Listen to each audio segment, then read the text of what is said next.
जय हिंद दोस्तों। Ultra wifi study की यूट्यूब चैनल में आप सभी का बहुत बहुत स्वागत है। दोस्तों इस वीडियो में मैं लेकर आया हूं यूनियन एंड इट्स टेरिटरी वाला भाग 3। दोस्तों इसके पिछले वाले पार्ट्स में हम लोगों ने कंप्लीट कर लिए हैं आर्टिकल 1 से लेकर 4 तक, और भाग 2 जो था इसका उसमें हम लोगों ने धारा आयोग, जेबीपी समिति और फजल अली आयोग, इस तरह से इनको हमने कंप्लीट कर लिया है। अब देखिए, अब हम इस वाले पार्ट में जो देखेंगे वो है 1956 के बाद किस तरह से भारत में नए राज्य और संघ शासित क्षेत्र बने, उनके बारे में हम लोग पढ़ने की कोशिश करेंगे। और इसके बाद दोस्तों ये जो टॉपिक है यूनियन एंड इट्स टेरिटरी, ये पूरी तरह से कंप्लीट हो जाएगा। दोस्तों चाहे आप जिस भी एग्जाम की तैयारी करते हो, क्वेश्चन इस टॉपिक से आते जरूर हैं। और दोस्तों हम लोग प्रयास करेंगे कि कोई भी ऐसा क्वेश्चन न छूटे जो इसमें कवर ना किया गया हो। ठीक है, तो दोस्तों बने रहिए हमारे साथ, हम पूरा डिटेल के साथ कंप्लीट करने की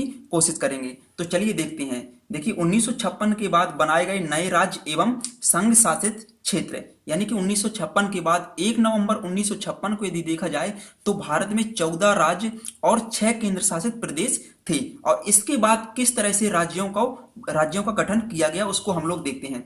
देखिए सबसे पहले महाराष्ट्र और गुजरात को बनाया गया। किस तरह से 1960 में दोस्तों द्विभाषी जो बंबई राज्य था, पहले क्या था, महाराष्ट्र और गुजरात दोनों को मिलाकर बंबई राज्य था द्विभाषी, यानी कि दो भाषाएं यहां पर थी। ठीक है, तो एक भाषा थी मराठी और दूसरी थी गुजराती। ठीक है, तो इसी तरह से द्विभाषी बंबई राज्य को पृथक कर महाराष्ट्र मराठी भाषी लोगों के लिए बनाया गया और गुजरात गुजराती भाषी लोगों के लिए बना दिया गया। ठीक है, तो इस तरह से ये एक राज्य से दो हो गए। ठीक है, 1960 में। ठीक है, तो इसको आप लोग याद रखिए। अब देखिए अगला क्या है।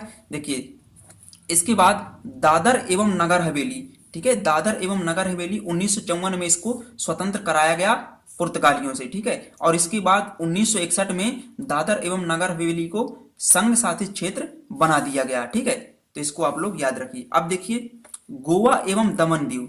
देखिए 1961 में इन्हें अधिग्रहित किया गया था। ठीक है, 1961 तक यहाँ पर किनका शासन था, पुर्तगालियों का शासन था गोवा एवं दमन दीव पर। इसके अलावा दादर एवं नगर हवेली पर भी पुर्तगालियों का शासन था। ठीक है, तो गोवा और दमन एवं दीव को 1961 में इन्हें पुर्तगालियों से अधिग्रहित कर लिया गया था। और 1987 में गोवा को जो है तो पूर्ण राज्य का दर्जा दे दिया गया था।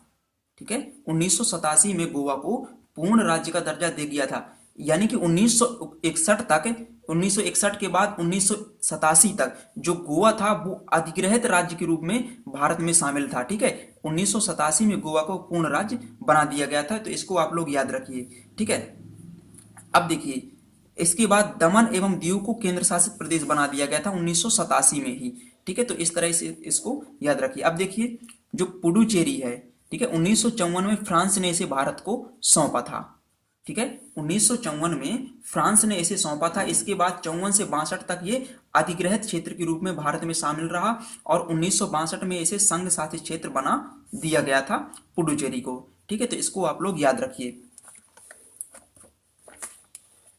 अब देखिए हम देखेंगे नागालैंड। ठीक है, देखिए नागालैंड जो है 1963 में नागा पहाड़ियों और असम के त्वेंसांग क्षेत्रों को मिलाकर, ठीक है, 1963 में नागा पहाड़ी जो नागालैंड में विद्यमान है उन्हें और असम के त्वेंसांग क्षेत्र जो थे, असम का क्षेत्र, ठीक है, उन्हें मिलाकर नागालैंड राज्य का गठन कर दिया गया था। तो इसको याद रखिए। ठीक है, अब अगला है हरियाणा, चंडीगढ़ और हिमाचल प्रदेश। ठीक है, हरियाणा, चंडीगढ़ और हिमाचल प्रदेश। देखिए 1966 में पंजाब से पृथक कर हरियाणा और केंद्र शासित प्रदेश चंडीगढ़ का गठन किया गया था। कब किया गया था हरियाणा और चंडीगढ़ का गठन? 1966 में पंजाब से इन्हें पृथक करके।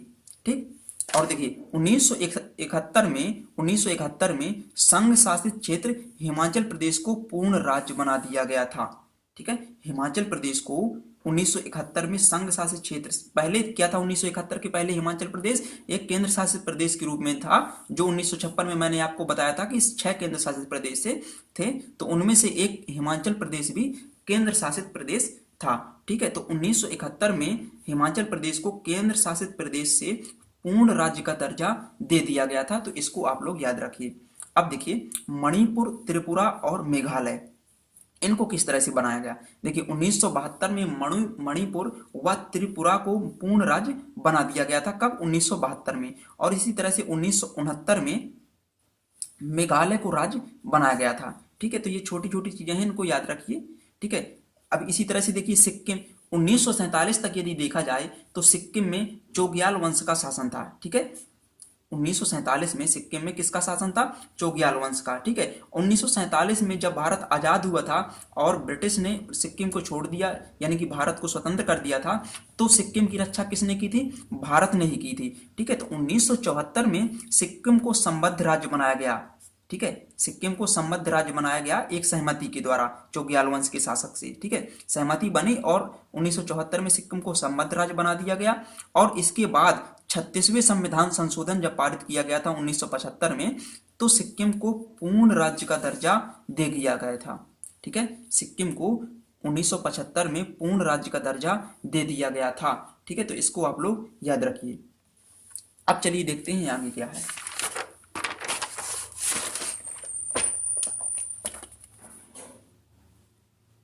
इसके बाद दोस्तों थोड़ी और है। देखिए मिजोरम, अरुणाचल प्रदेश, ठीक है, इनको 1987 में राज्य बनाया गया था। ठीक है, तो ये छोटी छोटी चीजें इनको याद रखिए। देखिए छत्तीसगढ़, उत्तराखंड और झारखंड। ठीक है, देखिए छत्तीसगढ़ को यदि देखा जाए तो सन 2000 में मध्य प्रदेश से पृथक करके छत्तीसगढ़ बनाया गया था सन 2000 में।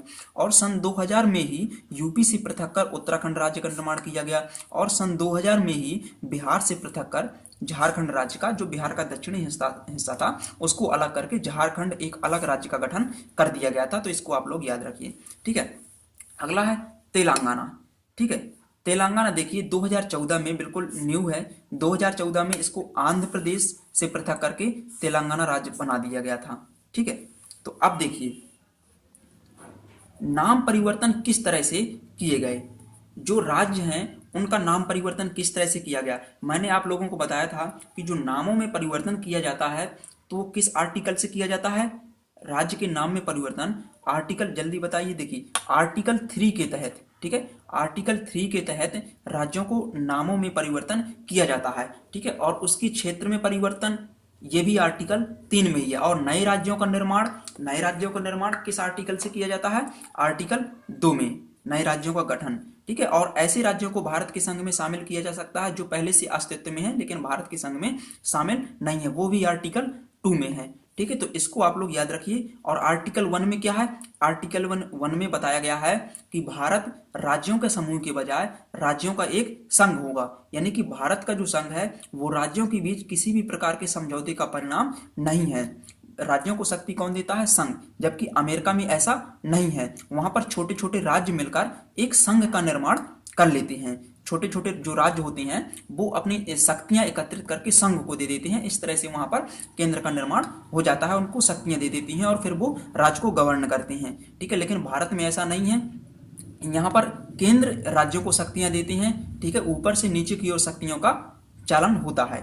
ठीक है, तो इसको आप लोग याद रखिए। ये अमेरिका के संघ से थोड़ी अलग है भारत का संघ। ठीक है, तो इसको याद रखिए। देखिए नाम में परिवर्तन, देखिए संयुक्त प्रांत 1950 में, देखिए संयुक्त प्रांत था 1950 में, इसका संयुक्त प्रांत का नाम बदलकर उत्तर प्रदेश कर दिया गया। ठीक है, 1950 में संयुक्त प्रांत का नाम बदलकर यूपी कर दिया गया।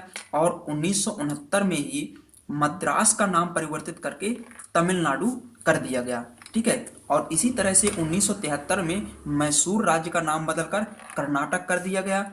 और इसके बाद 1973 में ही, ठीक है, लकादीव, मिनिकॉय और अमीनी द्वीप, ये जो भारत के दक्षिण में भारत के जो छोटे छोटे द्वीप हैं, ठीक है, तो इनका नाम परिवर्तित करके लक्षद्वीप एक नाम रख दिया गया, तीनों को मिक्स करके। ठीक है, और इसी तरह से 1992 में दिल्ली, ठीक है, 1992 में दिल्ली का नाम परिवर्तित करके राष्ट्रीय राजधानी क्षेत्र दिल्ली रख दिया गया। ठीक है, केंद्र शासित प्रदेश दिल्ली का नाम परिवर्तित करके 1992 में क्या रखा गया? राष्ट्रीय राजधानी क्षेत्र दिल्ली रख दिया गया। और इसके बाद दोस्तों 2006 में, सन 2006 में उत्तरांचल का नाम बदलकर उत्तराखंड रख दिया गया। और 2006 में ही पांडिचेरी का नाम परिवर्तित करके पुडुचेरी इसका नाम रखा गया। ठीक है, तो ये नामों में परिवर्तन है और नामों में परिवर्तन आर्टिकल 3 के तहत किया जाता है, तो इसको आप लोग अच्छी तरह से याद रखिए दोस्तों। अब ये टॉपिक हमारा जो यूनियन एंड इट्स टेरिटरी वाला है ये पूरी तरह से कंप्लीट हो चुका है, और इसकी जो छूटी हुई चीज़ें हैं, ठीक है, जो छोटी छोटी चीज़ें हैं वो छूट गई हैं, उनको हम लोग किसी और वीडियो में सेपरेट कंप्लीट कर लेंगे। हालांकि अभी तक ये जो टॉपिक है ये लगभग कंप्लीट हो ही चुका है, और इसके बाद हम पढ़ेंगे आर्टिकल 5 से लेकर जो 11 तक में बताया गया है नागरिकता के बारे में, किस तरह से भारत में नागरिकता दी जाती है, और भारत की नागरिकता से जो अमेरिका में नागरिकता है और भारत की नागरिक, ठीक है, तो ये किस तरह से, जैसे अमेरिका में दोहरी नागरिकता है, भारत में एकल नागरिकता, ठीक है, और लोगों की नागरिकता किस तरह से समाप्त की जा सकती है, ठीक है, तो इन सब चीज़ों के बारे में डिटेल से पढ़ने की कोशिश करेंगे अगले वीडियो में, जो भाग 2 से संबंधित होगा, हमारे संविधान के भाग 2 से संबंधित होगा। तो चलिए इस वीडियो में हम इतना ही कंप्लीट करेंगे। यदि वीडियो पसंद आए तो वीडियो को लाइक करें और चैनल को सब्सक्राइब करें। Thank you.